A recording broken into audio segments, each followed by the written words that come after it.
All right, hello everybody. Interesting start here to this week's stream, but got it rolling. Not quite as fancy this week, but that's okay. That's okay. We've got a lot to talk about. A lot to talk about.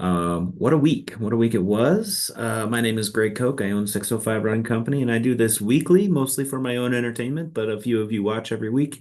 So happy to be here. Thanks for checking in for those of you that have checked in. And as always, thanks for your continued support of our local business.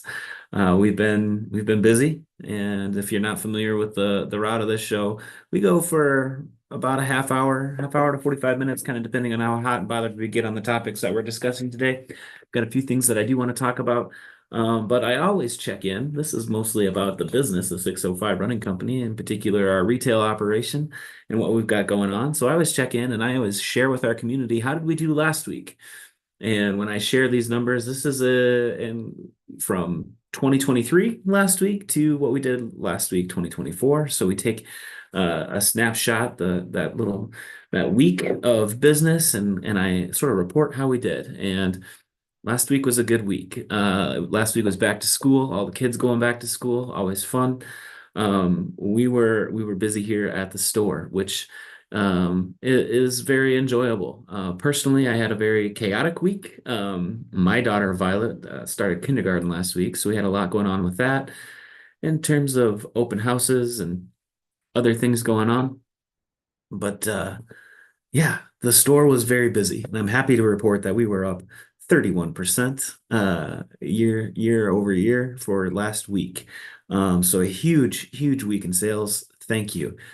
Thank you. I really appreciate that. Um, that included 22 more visitors to our shops. And so again, this year, 2024, we have two stores. We've got downtown and the bridges. 2023, we just had our downtown store. So we forecasted about a 3% growth. So anytime we exceed that, we're really happy. And so last week was a great week here at 605 Running Company. We keep doing things the best that we can and truck along with those types of things. I mentioned it was a busy week. I had a few personal matters to attend to last week. But I did want to also talk about a key important meeting that I had last week. So I've got meetings every week. I'm always meeting with different organizations wanting to put on races, wanting to know more about running. I'm heavily involved with Downtown Sioux Falls and the board of directors. So I do a lot of volunteer work with them as well. But last week, I was able to meet with several of the local retailers here in downtown Sioux Falls as part of a downtown Sioux Falls initiative. I mentioned I'm a board member. I lead a group, it's called Retail Roundtable, and we meet every other Friday, and we were able to solidify, hold your breath here, or don't hold your breath, have a seat, whatever you need to do. We were able to solidify our holiday planning. So we've got for the retailers in downtown Sioux Falls, we've got a holiday plan put together of how we're going to decorate our stores and how we want to work together to be successful throughout the holiday season. So if you know me, I'm always talking about the benefits of shopping local. When you shop local, your dollars stay local. That's a major deal. But here in downtown Sioux Falls, we've got a lot of exciting things that are going to come with businesses working together to make a awesome holiday shopping experience. So this will include extended hours. This will include different types of decorations and promotions and theming and all kinds of fun things.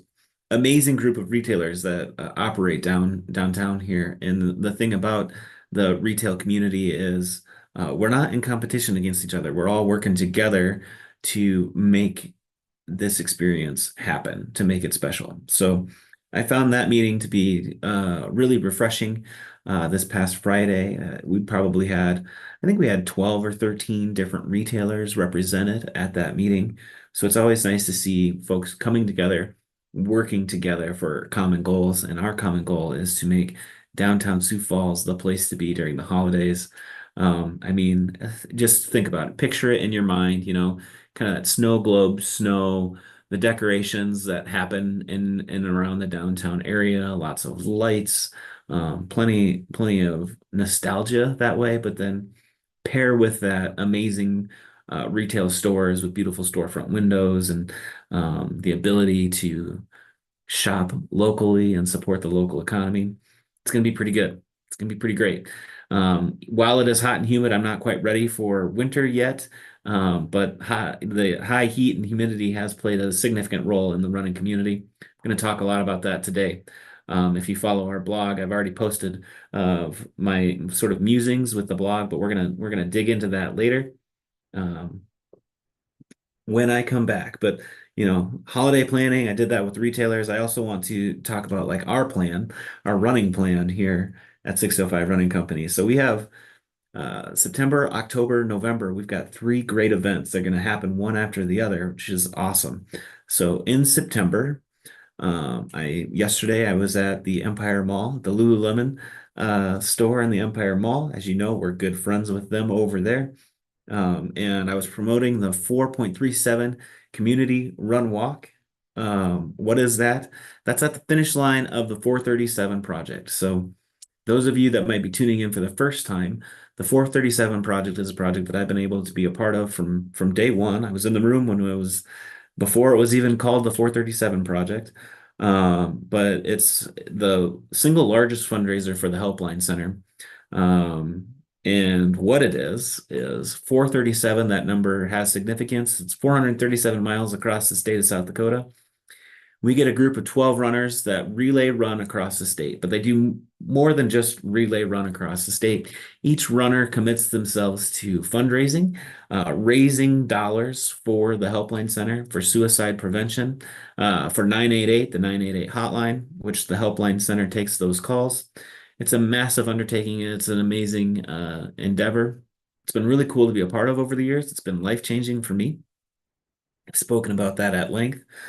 But this year's runners are gearing up to go across the state. And yesterday we had an event over at Lululemon. I'm happy. When we first started this, I was as the run ambassador for Lululemon. I was working with the team over there at the mall to be able to support the project in a more significant way, and that's finally happening. We're 3 years in, and we've finally been able to put that together. And so yesterday we had an awesome afternoon at the Lululemon store with a majority of the runners present. And we were able to hang out, to spread awareness, to talk about the community run walk and the overall project. So our portion of this, last year we developed the community run walk, and what happens is we have 12 runners. So this isn't like a major race where you have lots of people registering. It's you get 12. There's only 12. It's logistically 12 is enough. It's a challenge to get across the state, but we had a lot of people that wanted to still participate in some capacity.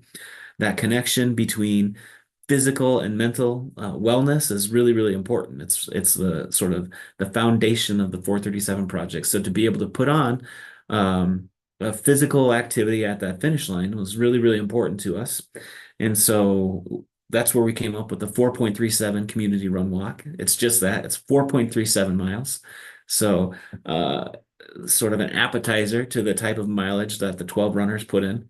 But it happens at the finish line at the Levitt here in Sioux Falls. So our event starts at noon on September 22nd, and most of our runners and walkers are all going to get done, and we're going to be at the Levitt for when the 437 project runners come in. So it's a shared finish line, if you will, where we're able to bring a lot of people together and celebrate this project and what it means. Last year, we were able to donate over $250,000 to the Helpline Center. So huge deal.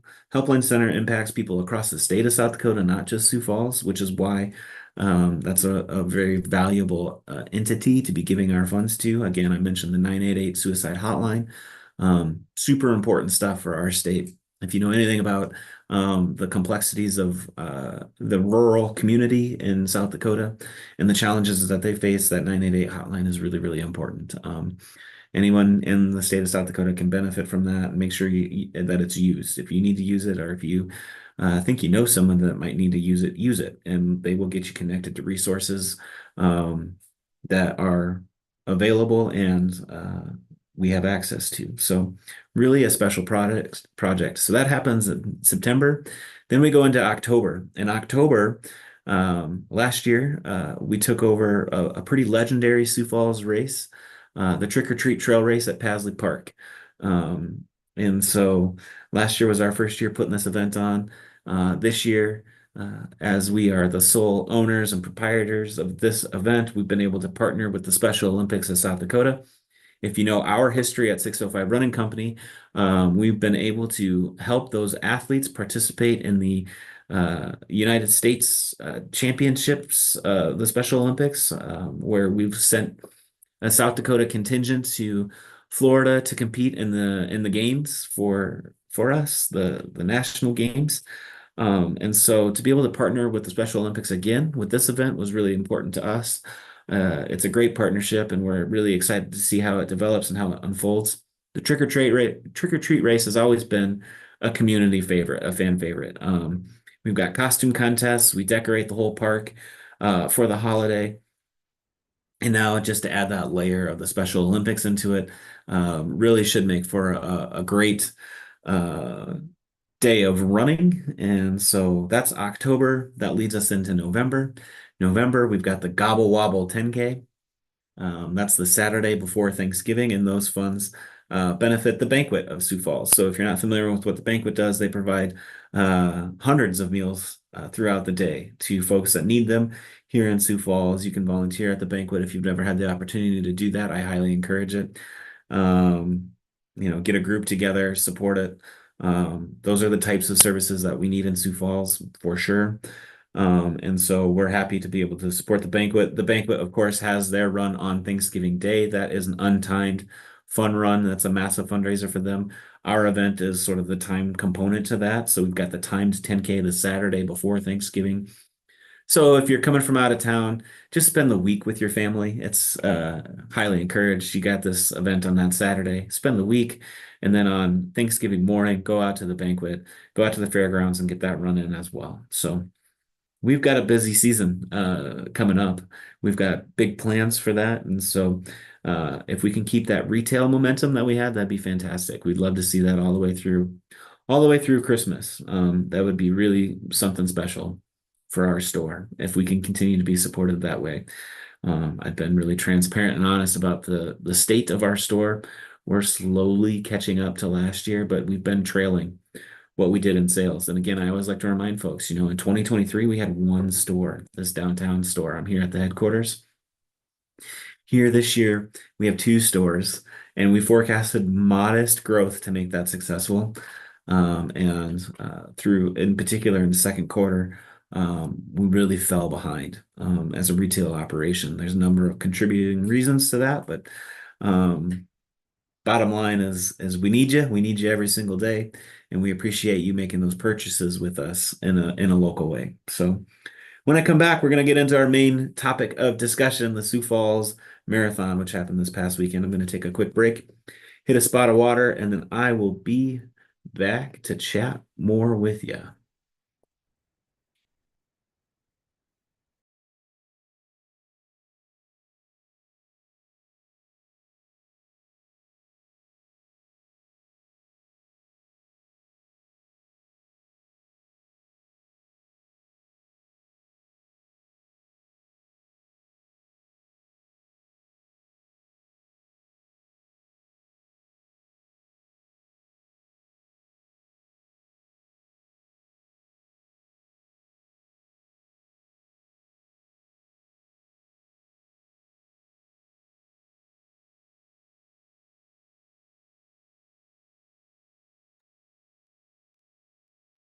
What's up, everyone? Welcome back. Thanks for that little break there. By the way, we love our partners. We've got some great partners there with Experience Sioux Falls, Wellmark, Blue Cross Blue Shield, First National Bank of Sioux Falls, Empower You, Ritzma Window Washers, major contributors to what we do throughout the year here at 605 Running Company. This past weekend was the Sioux Falls Marathon weekend. I've run the Sioux Falls Half Marathon, I think 5 times. I've volunteered several years. We sponsored the event for several years back in the day.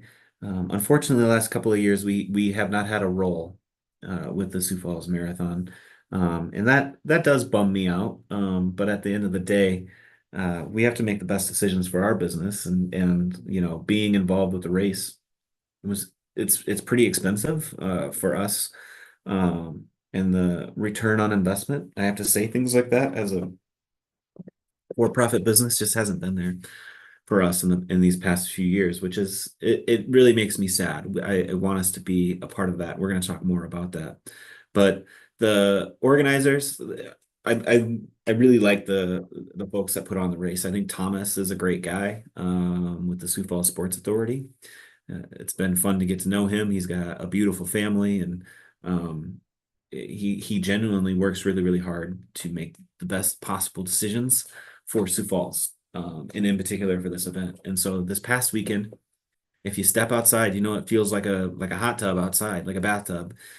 We've been in high heat indexes, high humidity, just awful. It's really terrible outside. And so the decision had to be made to cancel the full marathon this past weekend. This is the second time that the full marathon's been canceled in the last 5 years, I believe. The other year was due to some minor flooding on parts of the course, where we had a heavy downpour. So, I mean, listen, putting on events is live outdoor events. It's hard business. It's a gamble every time. Unless things have changed where the weather is easier to predict, you are at the mercy of the weather and at the forecast. So this has been a hot topic all weekend long. I've been talking about this. I mentioned that we had an event at Lululemon yesterday, and I met a group of runners on Saturday morning for a unofficial group run. Met some close friends, and it was actually a pretty large group, about 15 of us, running out on the trail. And again, I had that event over at Lululemon yesterday. I know a ton of people that were signed up for the race, obviously. And then being here in the store on Friday, we had a lot of runners coming in on Friday and Saturday. We had lots of runners from all over the place coming into town. So this is a huge deal for us. Even though we're not contributing to the event right now in a financial way or with our uh, resources, it's still a major deal for us. I talked about how our sales were really strong last week. Make no mistake, the marathon has a huge impact on us that way. And, we want to see the event be successful. Just because we have to make a business decision that says we can't participate does not mean that we don't fully support the race and want to see it be successful. So I want to be really clear on that. Now, I want to get into this decision to cancel the race. In 2017, and this is very anecdotal, I want to be clear on that too. 2017, I believe it was 2017, I ran the Houston Marathon and pretty much identical conditions to what we had yesterday. It was 76 degrees at the start line. The humidity in Houston was maxed out. I mean, it was super foggy, just like yesterday. It was hanging. The massive buildings in downtown Houston, you could only see like 3 floors up. It was that heavy and that thick with the humidity the year that I ran this marathon. And so what that says to me is, and again, that's anecdotal, is can you run a marathon in conditions like we had yesterday? Yes. Yes, you can. Should we? Should it be done in Sioux Falls? No. No, it shouldn't. And I'll tell you why. And I believe that they made the absolute right decision to cancel the marathon yesterday. And I don't think it's 1,000% because of the conditions of the weather. While that obviously is the leading factor in that decision, in Sioux Falls, you can't put on a marathon with the conditions we had yesterday. And the reason why you can't do that, I think there are several layers to it. And I'm going to speak as an event organizer, as someone that works with the city of Sioux Falls to put on races and has closed down streets before. And as someone that, again, is heavily involved in the event business. In Sioux Falls, there was only one decision that could be made surrounding the Sioux Falls Marathon this weekend, and that was to cancel it. And again, I know it's anecdotal, but I think it has some value here. I want to talk about my experience in Houston. And again, I wrote a blog on this, and so my blog's probably a lot more articulate than me talking about it, but it's fresh in my mind. But in Houston, I just want to break this down. First of all, we had a series of emails, which I'm sure, I wasn't a registered participant, so I didn't get the communications on that, but I'm sure that they did a fine job here in Sioux Falls of conveying what was happening, and it seemed like they did too. I have to commend them. They provided, deferrals. You could transfer your race to the half marathon or the 5K if you wanted, or you could just decide you wanted to run next year, or I even think they were giving refunds to some folks. So good on them. That's totally the right thing to do. But I want to give you this example of Houston when the conditions were pretty much identical to what we had in Sioux Falls. But first of all, I got there to the race. The first thing we had to do was weigh in. Yeah, we had to weigh in and we had to talk with the team that was putting on the Houston Marathon, the medical team, and acknowledge that, yeah, we understood that these were black flag conditions, this is dangerous, and that it could impact our health in a negative way, and to acknowledge that we assume that risk. Now you do that in your waiver, and but there was a comprehensive medical team there. And then while running the race in Houston, there were medics on bikes throughout the course. You saw them often. Also, there were large medical tents throughout the route that you saw often through the race. Now, in Sioux Falls, and again, I didn't organize the marathon. I know that the team at Sanford usually has a really nice tent at the finish line, a nice medical tent at the finish line. I remember, I believe it was either last year or 2 years ago, escorting my friend Bobby, who had finished the full marathon and needed to go to that tent, and they did a fabulous job. Um, the thing is that's one tent at the finish line throughout that course, and I didn't organize it, but there's just not those types of medical facilities put up throughout the route. And the reason why they're not is because we're just not set up to be able to have that kind of staffing and that level of support. We have two great health organizations in this town, but neither one of them is able to commit those kind of resources to a marathon yet, or they're not willing to, whatever that might be. Bottom line is, we're not set up for that. And so when you have conditions that can push you over the edge, that could be somewhat risky. You have no other choice but to cancel this event. You have to keep the safety of your participants, even yeah, if 80% can do it, no problem. That other 20%'s in danger. And the last thing you want to do is have someone, die from heat exhaustion or heat stroke, and solely because our route was too desolate and we didn't have the resources available. So knowing what it's like to work with, I've worked with them both in town, knowing what they have available and what resources are out there. They have teams that are fully capable of doing it, but I don't think that they're able to be that committed on race day, especially for a marathon for that time frame on a Sunday to support this event. So there was no other choice but to cancel. It was just entirely too risky given the complexity of what we have in terms of medical services available. A couple other factors that go into this that you look at with our race in comparison to other cities. And I can only be transparent here.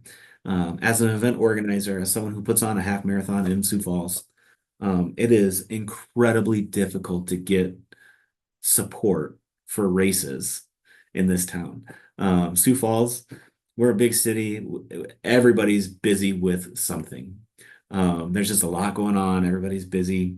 And it is really, really difficult to get people to commit to come out to a race. Now, in other cities, you see incredible crowd support, especially for a marathon. A marathon in other major cities is a huge, huge deal. And you get everybody out to support. You don't have to love running. You don't have to understand running. People come out. It's a happening, so to speak. It's a huge, huge deal, and everybody knows about it. You name the city. Could be Fargo, could be Lincoln. other cities get this figured out from a crowd support perspective. Now, the folks that come out, the folks that volunteer for our race, you guys are all doing an awesome job. You know, I saw Sioux Falls Women Run had a water stop yesterday, and of course they brought the energy and the excitement that's needed. That's one water stop. In terms of a marathon, we're talking about 26 miles of course. We need more people involved from a support level than what we currently get. Um, there are anyone that's ever participated in Sioux Falls knows that there are sections of both the marathon and the half marathon that are isolated. They're lonely. There's not people out on the street cheering you on. You have to have a strong mental game to be successful in Sioux Falls when running that race. And so until we're able to generate more positivity and excitement around what a marathon actually signifies for a city. And these are major economic impact sort of events. People come from all across the country to run these races.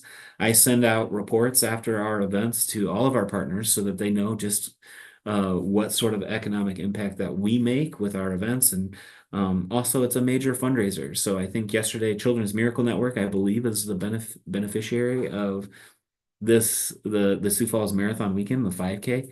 I think all the 5K proceeds go to the Miracle Network, and they turn out huge dollars for that.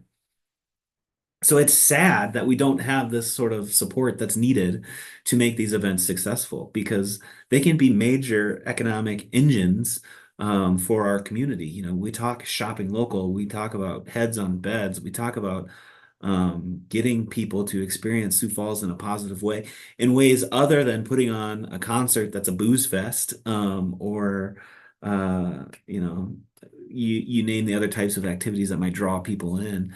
I can't think of a more family friendly activity than putting on a half marathon and being at that finish line.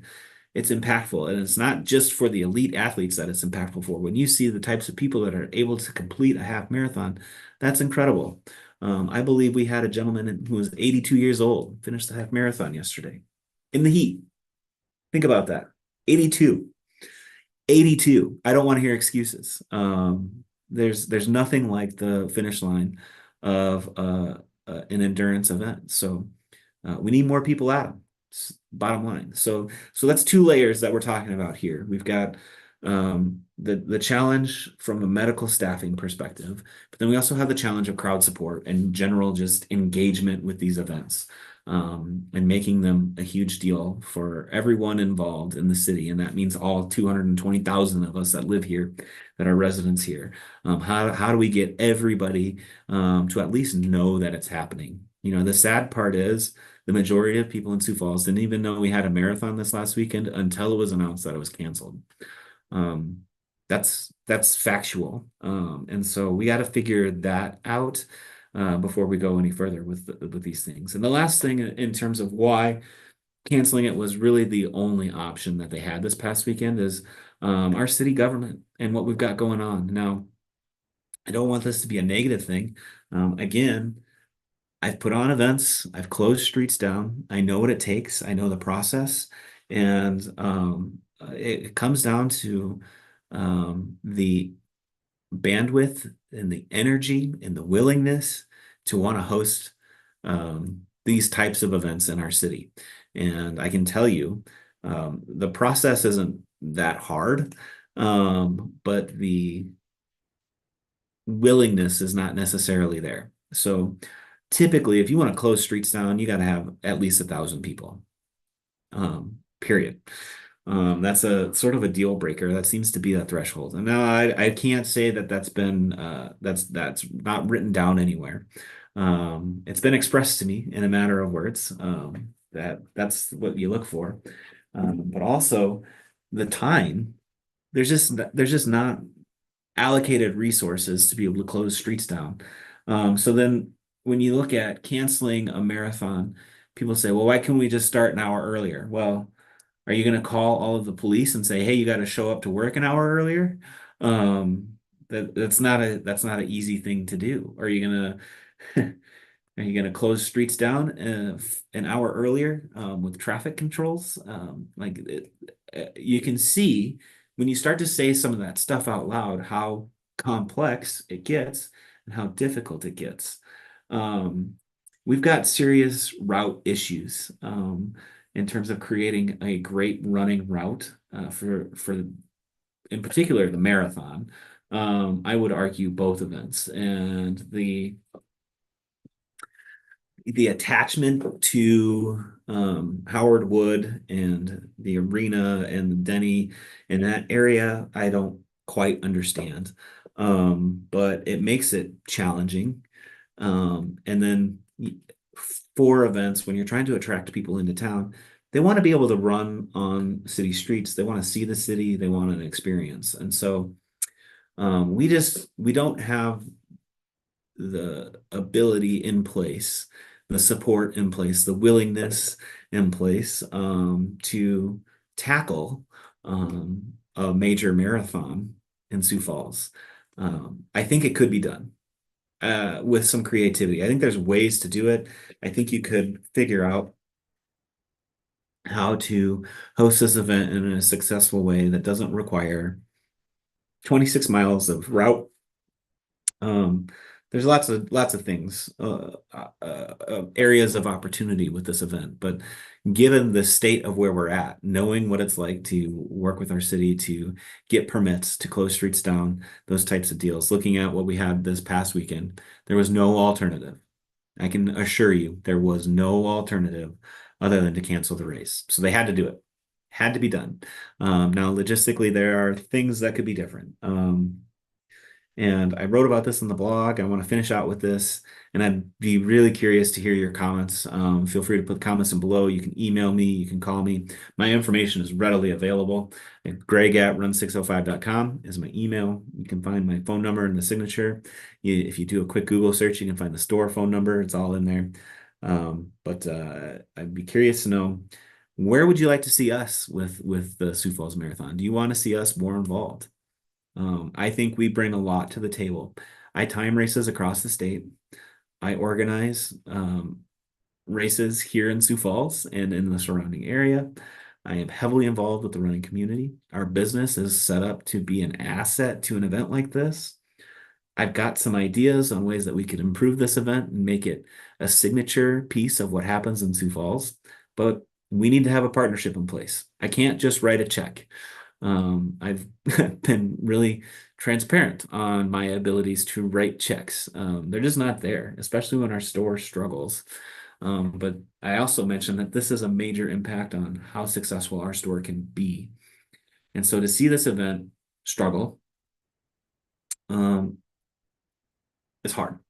Now the overall weekend, you could call it a win. I think we had just under 1,000 runners in the half marathon yesterday.